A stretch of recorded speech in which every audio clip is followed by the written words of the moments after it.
Today I'm going to show you how to make these cute little appliques using what I like to call faux needle turn. I have no idea if it has a real name or not, so that's just what I call it. And here's how you do it. Some of the designers that use it are Lori Holt. There's a few others out there as well, and it's a cute little quick way to do it. So you need your fabric, you're going to need some type of template to make shape, and you're going to need some non-fusible. You could use fusible, non-fusible is easier. Interfacing, just lightweight or medium weight or something like that. So what we're going to do, I'm going to put a piece of paper down because I'm using a water-soluble pen and it can bleed through this stuff because this stuff is almost nothing. We're going to do a heart. So you take your interfacing and you trace your shape. The shape is a heart, obviously. Like that. There we go. Then we're just going to cut this out. You don't have to cut like massive amounts around it because, you know, you want to have more room to make other cool shapes. And you're just going to cut it away anyways. There we go. And get rid of the piece of paper. Okay, and we take our material like this, and we stick our heart on top somewhere where you don't want to use too much material if you don't have to, so you can always go off to the side there, and you're going to sew all the way around it. Don't leave a turning gap. Okay, you want to actually encase it, so it has to go all the way around. Then you get that. Now when I sew this, I like to set my stitch length at 2.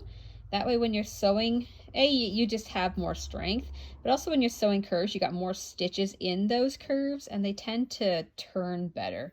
Another thing about curves, if you're using a shape like this, see in here, if you can make that more curved and less pointed, you will thank yourself because you have to flip it inside out, and the more you can kind of make all that material spread, the better. So I'll show you how to spread this point up here. So we're going to cut it out. And you don't want to leave a lot of material, probably like an 1/8 or a 1/4 or something like that.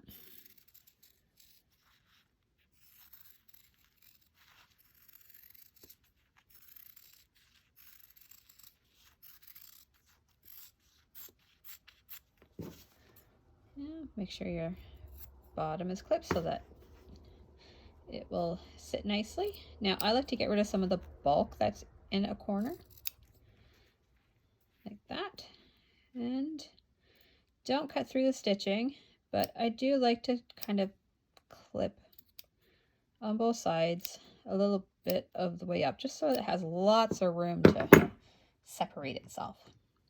Then separate the two and use your scissors to make a hole. Doesn't have to be big, just has to be enough that you can get your fingers in there and turn this heart the right side out.